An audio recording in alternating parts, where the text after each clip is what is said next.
Okay, so we wanted to start by throwing out the magic cow. So somebody out there needs to catch the magic cow. Perfect.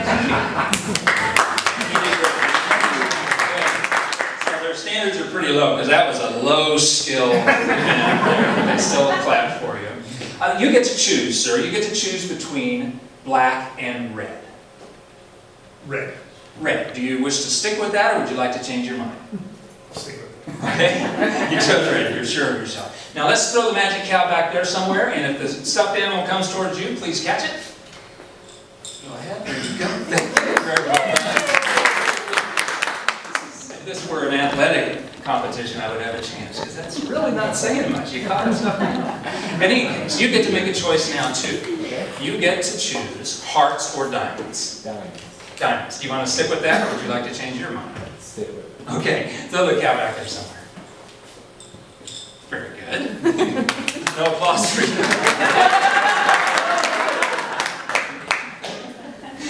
You have a third choice. You get to choose numbers or faces. Ooh, faces. Faces. Would you like to stick with that, or would you prefer to change your mind? I'm going to stick with it. Okay, so you've chosen faces. Why don't you throw the cow up here somewhere? Maybe somebody up here could catch it. Heads up, there's a stuffed animal flying towards you. Okay, good. Thank you very much. You get to make the final choice. So we've chosen a face that will be a diamond. So you get to choose either the jack or the queen or the king or the ace. Can we count the ace as one of the faces? That would be your choice. Queen. Queen. Do you have any desire, any lingering sense that maybe you should have gone with one of the other ones? Okay, you want to stick with the queen of diamonds. Throw me the cow, please. You guys did great. Now, I think we can agree, hopefully, that given the incredibly democratic process we just followed, there is really no way I could have known in advance that we'd be talking about the Queen of Diamonds right now. Is that fair? Good. Thank you for agreeing. This is so much more work if you argue with me at that point. So, I couldn't have known, and yet, before the show, I took one card out of this deck, and I pulled it out, and I turned it around, and I shoved it back in the deck. So there is one card in this entire deck that's facing a different direction from the others. Now, to be clear, I don't know which card it is. Okay, I wasn't looking. That's not really the point. This isn't about me trying to predict the future. I just sort of pulled it out and shoved it in while it was in my pocket.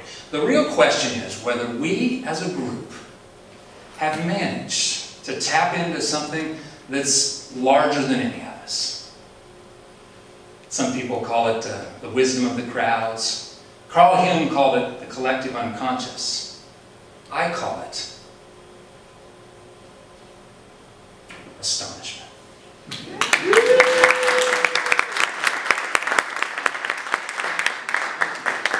You all did very well with your assignments. There will be no more flying stuffed animals. Now, I would like to show you something now that I'm pretty sure you have never seen that before.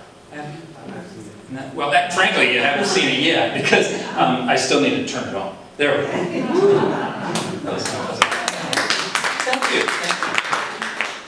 I mean, come on, you clap for him catching a stuffed animal. Let's keep up the energy. That's called sleight of hand. Maybe you've heard the phrase sleight of hand before. Magicians use quite a lot of sleight of hand. I will tell you that I prefer not to use sleight of hand too much. And here's why. Let's suppose I do something astonishing with this big silver coin.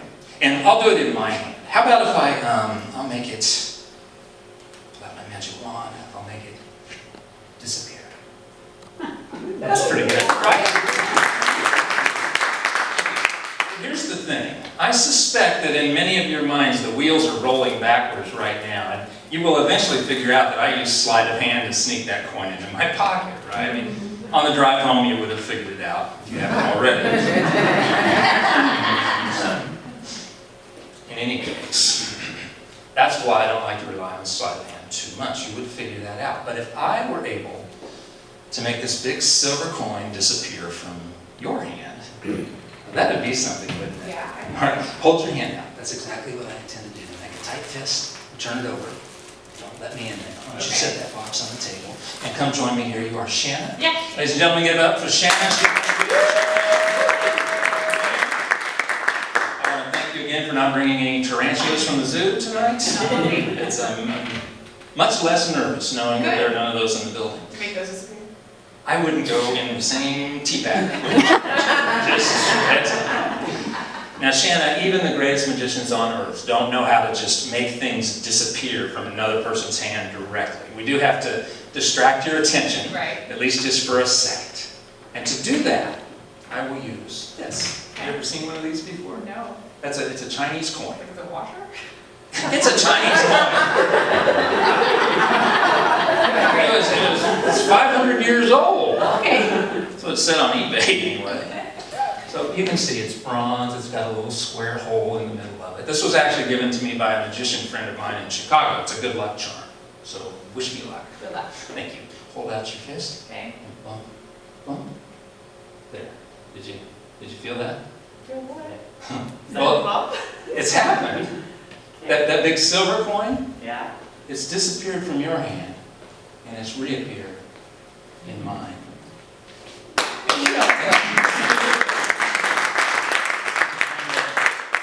That Chinese coin, Yeah. I'm going to need that back.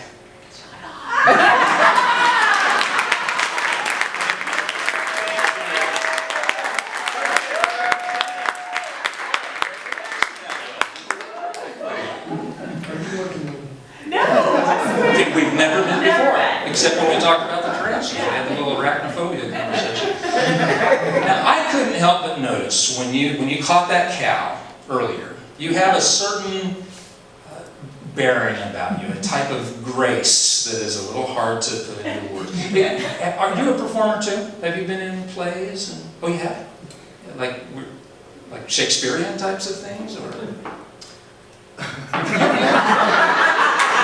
Oh, it's something you never want to tell us about. Ladies and gentlemen, Magic Mike is going to join us on the stage.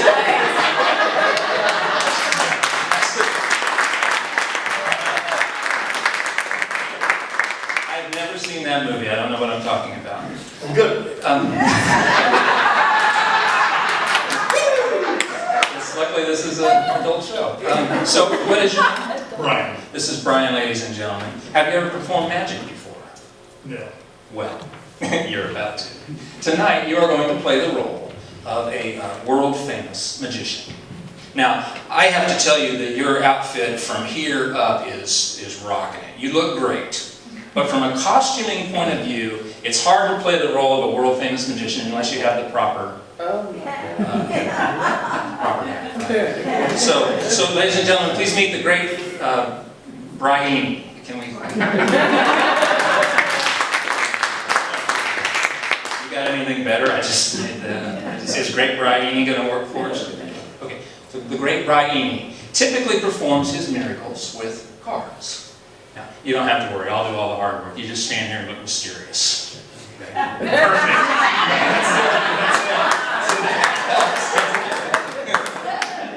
Don't move from that spot, please. I'm turning my back on you. Please stay there. Now, the great Brian would typically choose a lovely assistant from the audience, say this lovely lady over here. You may stay in your seat. Thank you.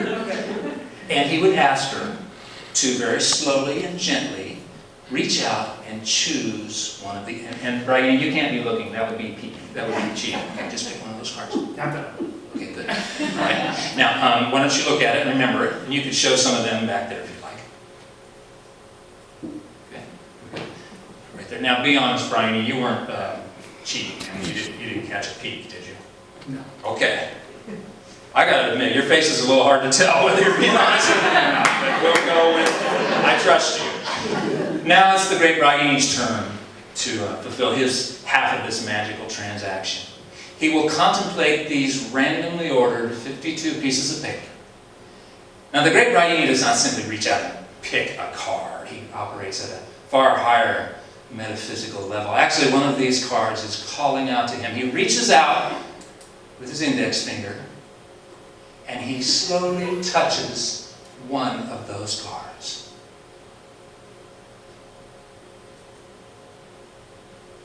He slowly touches another one of those cards. Perfect. Thank you. You do have to admit, it would be kind of cool if you just reached out and touched the cards you chose. I mean, that would be kind of neat. And you know what? I think it's beyond neat. I think it's a miracle because you chose the Ace of Diamonds, and that's precisely the card that the great Raini has chosen. Ladies and gentlemen, the miracles. It wasn't the Ace of Diamonds? What do you think? I think it was. Well, you know what happens when I'm performing and I screw up like that? What I try to do is I change the subject as quickly as I can. We move on quickly to something else. Great Raini, hold your hand out. We'll take the Ace of Diamonds, we'll just set it right there. Now take your other hand, place it there. Kind of line your hands up. There you go. And now you will turn and you will face skyward, almost as though you are praying to the goddess of card tricks. Making this up at that point. And I'll turn your hand this way. And now you will gently intone. Oh, I forgot to ask, what's the card you chose? It's not the Ace of Diamonds. Jack of Diamonds. Oh, Jack of Diamonds. Well, we were close. Clap the stuffed animal thing and they won't get any credit for 4 cards off. Okay, Jack of Diamonds. You will intone gently 3 times. Jack of Diamonds. Jack of Diamonds. Jack of Diamonds. And another. Jack of Diamonds. Good. That was good intoning. Now, ladies and gentlemen, the great Raini will slowly lower his right hand. Just his right hand. The other one could stay up there. To reveal the chosen card. Ladies and gentlemen.